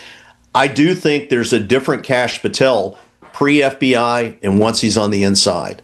I didn't get the impression that he sees the agency as the train wreck that he was saying. We talked about agents and 99% of them being really, really good people that just want to do the job. I think he sees that now on the inside. He's still got some people that he needs to take care of. I think that he recognized with the direction of the White House and DOJ that there were some people in some management positions in the FBI. There was that initial purge of pushing some people out. Some of them needed to be pushed out. Some of them I don't know. I know John and I we have discussed this. There's 3 individuals that were let go that I don't think they should have been let go, and I think they should be brought back and probably going to get paid a lot of money. And we've been open with Kash about that. But yeah, on the FISA process, that's how that works. I think that Kash sees a different FBI from the inside. It's similar to some of the individuals that he associated with pre being director, and those people having this false belief that Kash was going to come in and put them in leadership positions because they had allegedly been targeted or unfairly treated by the FBI. And once he got inside and looked at personnel files and the actual information, came to a different conclusion. But there, and I do want to talk about this, a couple of things, if we have time today, to let John and I talk about some things that we still disagree with. But Kash is open and willing to discuss. Yeah, we'll definitely get to that. I want to get John's take on this clip right here. You ready? Yep. I think one of the things that I want the public to understand is the way that the agendas are set, and it comes from the White House down. But I think this White House is different because they're not. I was there when President Obama came on and was working counterintelligence, and we shifted dramatically in the state of Mississippi, where I had a number of PRC, People's Republic of China cases going, and we had a significant threat there to a number of industries in Mississippi. And all of a sudden I was being told to look under every rock for a Russian. And I had been there long enough to know that we had one Russian came through. He was escorting a body from the consulate in Houston to go to Atlanta to fly out to go back to Russia. He stopped to have dinner, and that was it. But we were still being told top down, this is what to go look at. And I think now, and I haven't met President Trump personally, but I get the impression he's the type of guy, tell me what the problem is. So you've done that with the regional concept of SACs. Tell me what you see from your liaison, your tripwires, your sources of what's going on in your area. What are the significant threats that your partners are concerned about, and how can we address that? And I think you've surged enough resources to that. Some places it's violent crime that the citizens want to see taken care of, like Memphis. Some places it is counterintelligence. Sometimes it's counterterrorism, depending on the locale. But trying to, during our time in the FBI, of headquarters telling us what the threat was, rather than us saying this is what we're seeing. No, that's just, in my opinion, that's not the right approach. And President Trump has been the single greatest proponent of law enforcement in the White House ever. And the mandate was simple: go safeguard America, protect the homeland, and get our cities cleaned up from these violent criminal acts and gangs and traffickers and narco traffickers. So that was a big clip there, but basically it's the difference between the Trump administration and others, Obama's included. Oh, 100%. Well, like I said earlier, elections matter, right? So if you have someone in the White House who is pro-law enforcement, who understands the real threats to America, and look, it's not like Obama didn't understand the real threats to America. He was part of that threat, frankly. And, Trump is someone who actually loves his country. So he's positioning himself and his appointees, or orienting them correctly as to the threat environment. So he's telling Kash Patel, go arrest the bad guys, right? I mean, that's what you want from your FBI, is to go arrest the bad guys.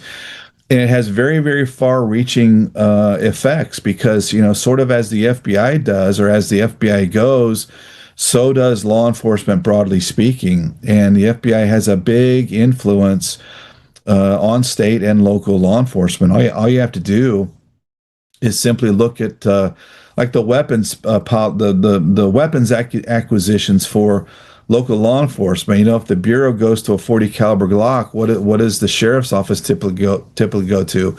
A 40 caliber Glock. So that's just an example of how the FBI impacts, just by influence, all of American law enforcement. So it's a huge change in posture, and the American people are the beneficiaries of that. I mean, thank God for President Trump and his basically taking the leash off of the FBI and letting it do its job. Especially with sort of the refocusing on the criminal aspect of FBI operations. But back to the counterintelligence piece of the Bureau's portfolio, I think Patel announced just weeks ago 114 counterintelligence arrests. I mean, that number, people don't really get how big that number is in the counterintelligence community. I mean, that's a huge, huge number, and represents very good change with regard to how the Bureau is looking at its counterintelligence mission, right? I've heard before in the past, some people will say, really very ignorant people will say, oh, well, counterintelligence is a circular kind of investigation. And I think what they meant by that was that CI investigations just go on and on and on indefinitely, right? Well, at the very heart of the counterintelligence mission is espionage, which is a federal crime. So that ultimately is the objective of a CI investigation, is to put handcuffs on somebody. And people will say, well, shouldn't we just break off the counterintelligence function and do like the British do and have an MI5 and an MI6? Well, I think that, and that argument was made right after 9/11 also, but people have to understand there's a very big advantage to having your counterintelligence entity also having criminal arrest powers, because their investigations will be subject to the very stringent notions of due process and potential jury trial, right? So having a domestic counterintelligence agency that is freed from those criminal procedure constraints is, in my opinion, a very dangerous thing, far more dangerous than having a counterintelligence agency that also has arrest powers. In fact, I think it is a huge advantage. but that's kind of getting a bit into the weeds in terms of the CI stuff. But to Chris's point earlier, I think this is very important also for people to understand that, pre-Bureau Patel and post-Bureau Patel, I mean, he's the same guy, but he's got a much different set of information from which to make his, from which to promulgate opinions and to base decisions, right? So pre-Patel Bureau, he didn't know what he didn't know, frankly. And I think he said this on the Joe Rogan show. I thought this was very, very interesting. He said, and I think this was maybe a few weeks after he got confirmed and got to headquarters and was kind of digging into the way the Bureau really is and how it actually operates. He said that what shocked and surprised him was how high functioning the FBI actually is, meaning he was shocked by how just a few people at the top could derail an organization that is composed primarily of good men and women. So he said that I'm pretty sure it was on the Joe Rogan show. And when he said that, that really caught my attention, because I thought to myself, okay, now he gets it. He has seen behind the curtain. He understands the issues, the real issues here. And that also goes to, some things he said prior to becoming the director. Like, I think one of the things he said, he was going to turn the headquarters building into a museum to the deep state, right? And people kind of took that as, oh, well, he's going to go in and he's just going to, like with a hatchet, just start, taking apart the Bureau, right? And of course, that's not what has happened. Because again, like he has seen how good the FBI is and how critical leadership is to the functioning, the proper functioning of the FBI, and that also touches on people he supported prior to him becoming director. He simply didn't know, again, what he didn't know. And subsequent to becoming director, he's become fully enlightened as to who these individuals are. So again, ask yourself the question, the guy that wrote Government Gangsters, the guy who basically dismantled Crossfire Hurricane with Devin Nunes, if he is not supporting an individual now that he supported in the past, it's not because, what do you think is more likely, that guy is compromised or that individual wasn't who they said they were? Exactly. I think that's crystal clear, and you're making a crystal clear point right there. And I think that this whole audience right now, for all of us that have been following this long, we paid attention very, very closely over the years, and we've been following this along. And what I've gotten from Kash, and this is a quick point that I'd like to maybe get both of your takes on, but this is what I saw. I saw Kash Patel saying there that I don't want to see anything that doesn't have every ounce of exculpatory evidence in it. My light bulb goes on. Ding. Oh my gosh. That's somebody that cares about the person that's not involved in something. Another instance happened whenever I believe it was about the Charlie Kirk incident. It was possibly about the Butler thing, but I think it was the Charlie Kirk thing where he was in an interview and they were talking to him about all these people and acting like there was this whole big conspiracy and all this thing, the stuff that he had to be digging into. And he was like, look, I can't go after every single person on Discord. People have to have done something wrong. You have to have like some sort of lead in to show me what someone has done wrong. If we investigate something and we don't find anything, I'm not going to pursue nothing. And the third example was Dan Bongino. Dan Bongino got to go in there, and I think that he had a very similar maybe a come to Jesus moment, if you will, about the inner workings of the FBI. And then all of a sudden, everybody started attacking him whenever he was explaining to people what it looked like to us. Now, we can't say 100% for sure, but from the outside, it really honestly looked like Bongino was giving us a real hardcore brass tacks take on what exactly was going on in there. And all these operators out here in social media weren't getting what they wanted to hear. And so instead of acknowledge that maybe they were wrong, what they did was they doubled down, exactly like you see a lot of Democrat operatives do. Yeah, I agree. I think, and we talked about this with with at least one person on Kash's staff, and this gets into some things that I think that he genuinely, I got the impression he genuinely wants the FBI to improve. Now, he's got some competing things in his life, with a White House that says, I want to get this done, a DOJ saying, I want to get this done, and then there's things that he has control over. As much as people like to say, you know, they try to push that the FBI is this independent agency, that's the reason you have a director for 10 years. You have a director for 10 years because you don't want them there longer than 10 years. It doesn't mean that they get to serve the whole 10 years. Each president could come in and get a new director. So we discount that information. The other thing is, I think that Kash is moving in the right direction in a number of places. I think he would be further along in those directions with the addition of an experienced, respected, tenured FBI agent, somebody that's respected from the retired agents community and the current staff that's there. And I threw out, a couple of names even before Kash's name came up of who I think would be good at doing that, because that person knows how things work. I haven't spoken to Dan Bongino. John has, and I don't. They probably didn't get a chance to talk about this, but I would be interested in hearing from Dan. You had a set of your personal priorities going into that position. I'm going to get to the bottom of Epstein. I'm going to get to the bottom of J6. I'm going to do this. I'm going to do this. The hardest job in the FBI is not the director of the FBI. The hardest job in the FBI is deputy director, because you actually run the FBI.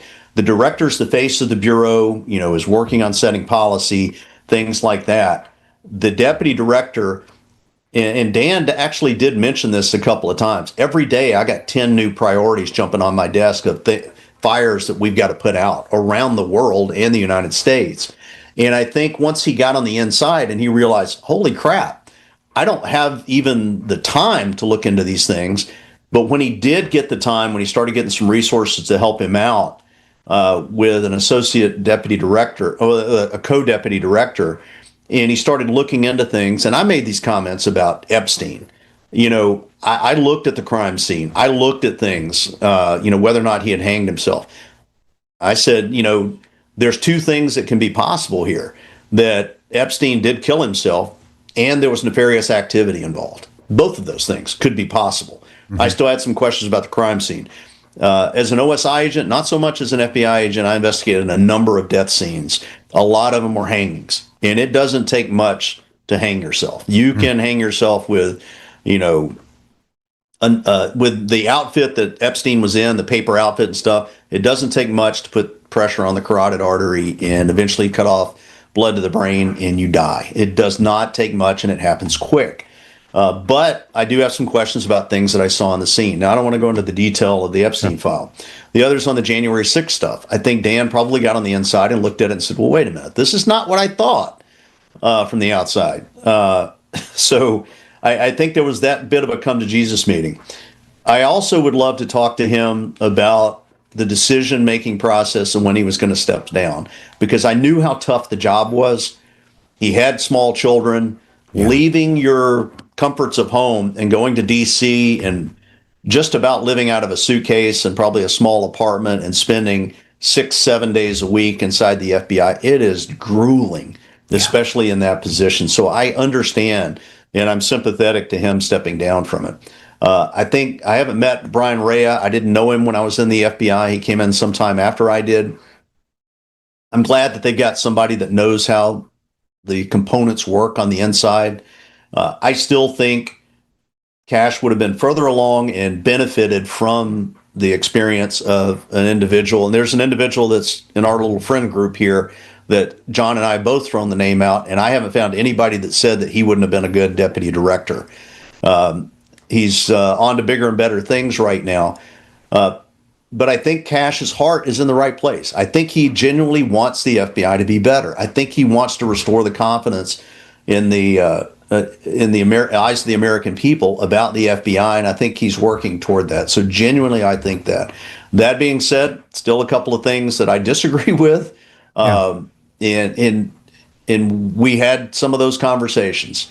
with Kash, and we can get into those if you want to. If there's anything that still to this day that John disagrees with. Yeah, let's do this. John, you want to go ahead and make a response, and then we'll get into things that you might want to see changed, because you guys had a great conversation with the FBI director himself, and he was basically willing to take that constructive criticism and take a look at what you guys had to say. So I'll leave it to you, John, and then we'll go into things that you guys might want to change or suggest. Sure.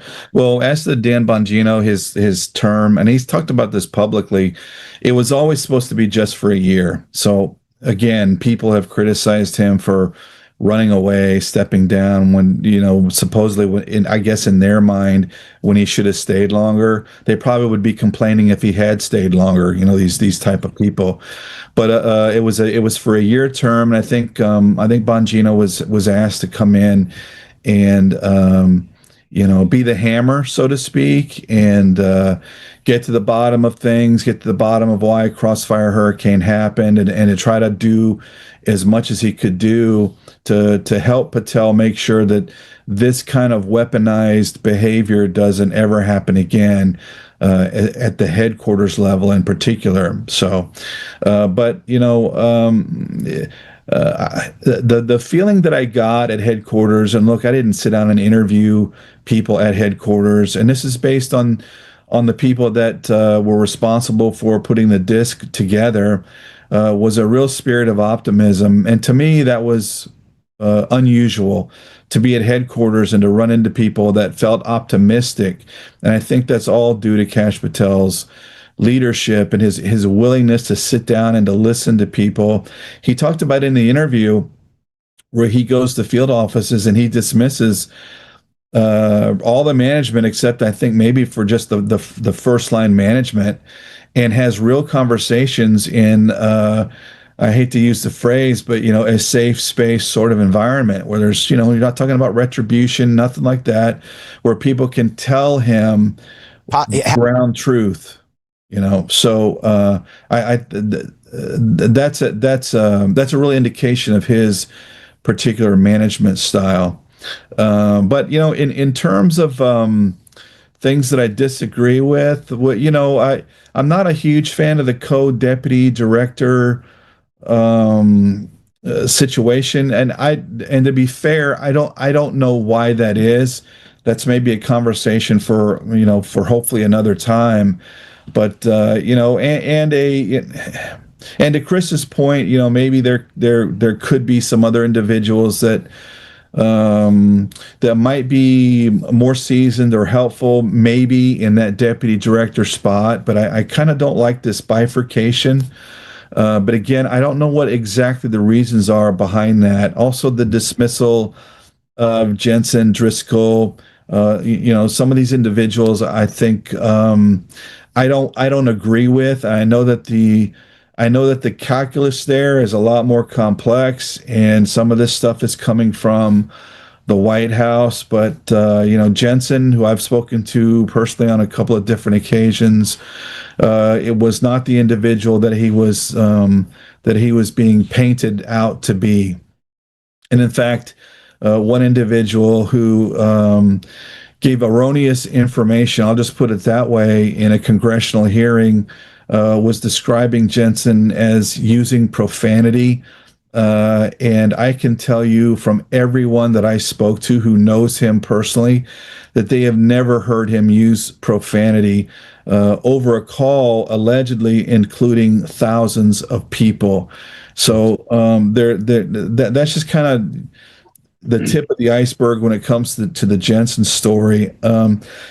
So those kind of things, and there are some other modifications to the new agent program where they're bringing on people with prior law enforcement experience and modifying. And I understand it's not changing the standard, but it is modifying to some degree the process at Quantico. So I'm not hugely thrilled with that either. Those are just a few of the things. Was it like they're changing the onboarding process from 14 months to 60 days or something to that effect? Yeah, well, and I think what they're also trying to do is they're taking into account the experience that some of these individuals have had, like prior 1811s that come from a different agency like DEA or ATF or whatever, and kind of shortening the Quantico experience, which, okay, logically I get it, but maybe as more of an old school agent, I'm just not really all that comfortable with it. I kind of feel like everybody should go through the same exact experience. That's just my personal opinion, and we haven't kind of gets you ingrained in the culture if you're there for 14 months, and it's like, for lack of a better term, hazing for the organization. But gets you acclimated for it, and realize the training that's involved in. These are our best of the best law enforcement officers, and that's what we need. So I get that completely, John. Yeah, on the things that I would disagree with, I'm with John on that, on altering the experience at Quantico. When I went through it, 16 weeks. I'm not even sure what it is now. And there was a guy that went to that got recruited with me out of Jackson, Mississippi back in '98, and he was former DEA, and we both ended up getting into the academy. He was one class ahead of me, and I understand where you might say, okay, listen, he was in 1811, he's already learned a lot of this stuff. You just need to get him onto the mechanics of the way that the FBI works, and maybe focused on more violations than Title 21 that DEA primarily focuses on, and get into the Title 18 and stuff. I think that I agree with John. I think it's the experience of going through that class together, and working together in that class. Because when you're at the FBI Academy, at least when I went through, there's a case that you work, a made-up case that you work through your entire time at the FBI, and it deals with everything from evidence to surveillance to interviews. All of that dovetails together. I'm not as huge a fan of that. The other thing that I'm not a fan of, and I've mentioned this to them, is I don't like they're changing a little bit of the onboarding of current FBI employees that are in support roles of being hired in as agents to go through that process. And one of the processes they took out was the panel interview at the end. Once you get through the entire process, you've had your background check, you've had your polygraph, you've had all of that stuff, you go down for the panel interview before some senior agents. And regardless if you're already on board as an FBI analyst or as another support person and you want to become an agent, I still think that point is critical. And it's my understanding they've taken that out for already on board, and they're allowing just the division head comments to lead the way. A lot of these division head people may not even know that person, or just barely know that person, but they would be reluctant to say, I don't want them being an FBI agent. They want to do it. They're going through the process. I think that panel interview, it gives you an opportunity to demonstrate your ability to think on your feet, to think logically, to demonstrate your maturity.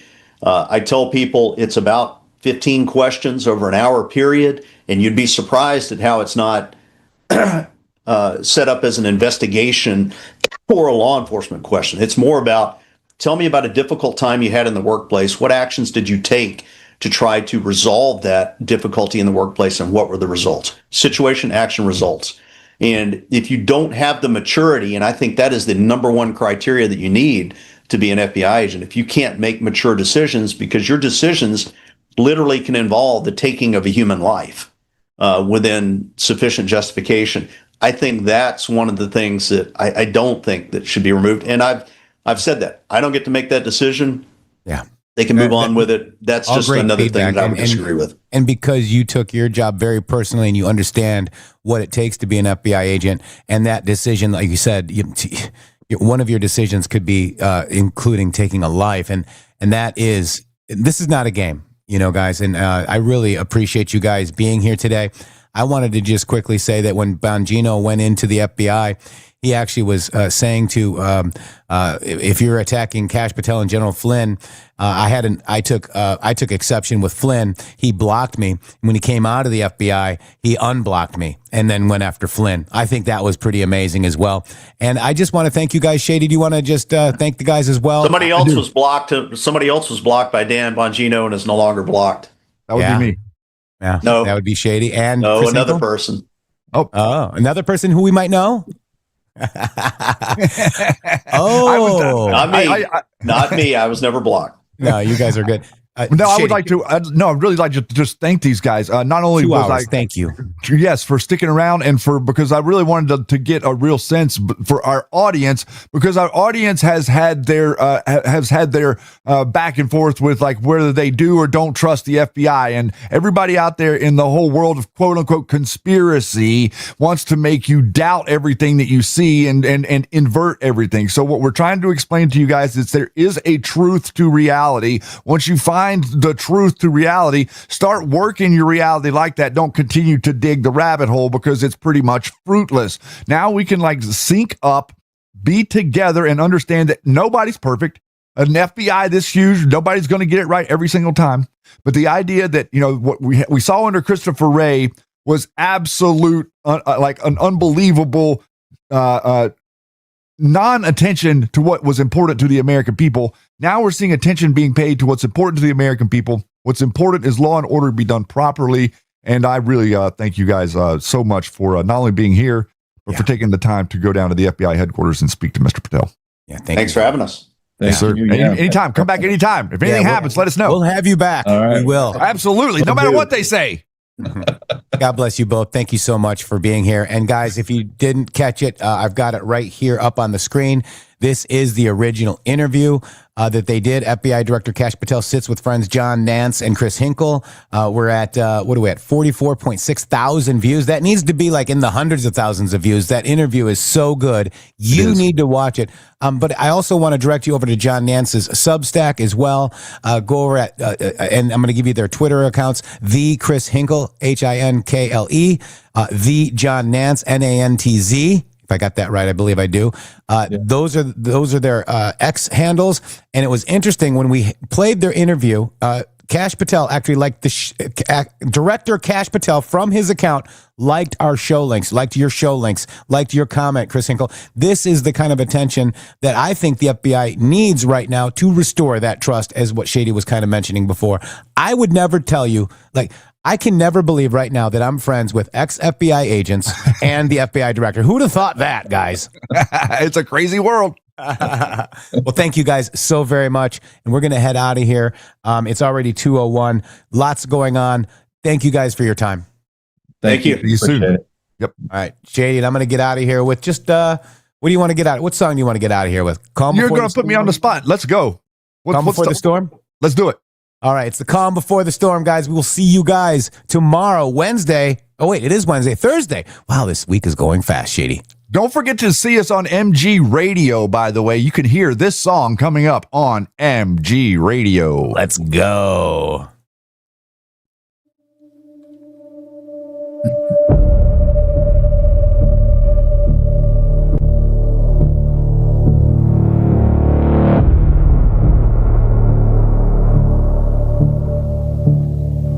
I can feel it in the air tonight.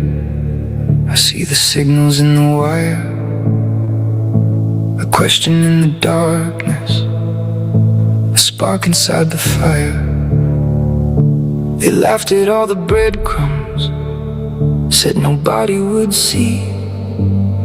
But every drop was thunder rolling over history. The maps were drawn in silence, the clocks were set in code. The faithful kept on watching down that long and narrow road. And somewhere in the distance, through the noise and through the swarm, you can feel the whole world holding still. It's the calm before the storm. It's the calm before the storm. When the truth comes marching in, when the ones who sold the people out have nowhere left to spend. MG on the front line, Trump standing at the door. The drops become the lightning. It's the calm before the storm. Jeffrey's reading through the wreckage. Shannon's calling out the names, pulling threads from every headline, showing patterns in the game. They buried it in back rooms, they hid it in plain sight, but the MG show kept digging till the dark was in the light. From the Q drops to the questions, from the boards to what we know, every lie starts cracking when the receipts begin to show, and the machine starts shaking like it's never shook before. 'Cause the people aren't sleeping now. It's the calm before the storm. It's the calm before the storm. When the truth comes marching in, when the ones who sold the people out have nowhere left to spend. MG on the front line, Trump standing at the door. The drops become the lightning. It's the calm before the storm. No more shadows for the wicked, no more deals behind the veil, no more kings without a kingdom, no more justice up for sale. Every document, every witness, every secret they ignore comes rolling like a wave tonight and crashes on the shore. He's not moving like a rumor, he's not speaking just to speak. He's been watching from the tower while the proud became the weak. And the storm ain't made of anger, it's the way to what is true. It's the sound of all the hidden things finally breaking through. So light the board and mark the moment. Let the broadcast carry on. Tell the ones still in the valley that the night is almost gone. MG, keep the cameras rolling. Let the record be reborn. The air is still, the sky is charged. It's the calm before the storm.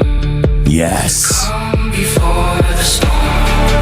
When the truth comes marching in, when the ones who sold the people out have nowhere left to spin.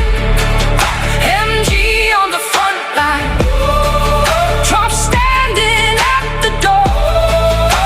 The drops become the lightning. It's the calm before the storm. It's the calm before the storm. Before the storm.